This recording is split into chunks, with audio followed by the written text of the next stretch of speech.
ভাই একটা কাওয়ালি গান শুনবা? আল্লাহর বান্দা রাসূলের উম্মত ছিলেন ওয়াইস করনি, আল্লাহ ওয়ালা যারা তারা করে রে পাগলা আমি, আল্লাহ ওয়ালা যারা তারা করে রে পাগলা আমি।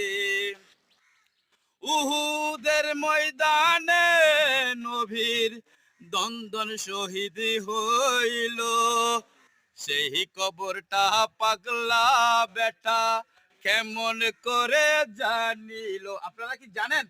ওয়াইস করেনি আমার রসুলকে এমন ভাবে ভালোবাসতো, আমার রসুলের উহুদের ময়দানে একটা দাঁত পড়ে গেছিল, সেজন্য হযরত ওয়াইস করেনি নিজের 32টা দাঁত কাটাই দিয়েছে, নাকি না? বড় বড় আলেম উলামাদের মুখ থেকে শুনেন নাই? সেই কবরটা পাগলা বেটা কেমন করে জানিল? ওই আল্লাহ আমার রসুলের মহব্বত হযরত ওয়াইস করণীকে দিয়েছিল বিদায় আশেকে মাশেক মিলে। আমাদের অত্তর এলাকার হযরত শাহ মুসা চিশতি আউলিয়া একজন রসুলের আওলাদ। সব সময় হযরত শাহ মুসাকে ভালোবাসবেন। নারে তাকবীর, নারে রিসালাত, নারে গাউসিয়া। শাহ মুসার আগমন, শাহ মুসা এসেছে, ফরিঙ্গান বাসি জেগেছে। শাহ মুসা এসেছে, ফরিঙ্গান বাসি জেগেছে।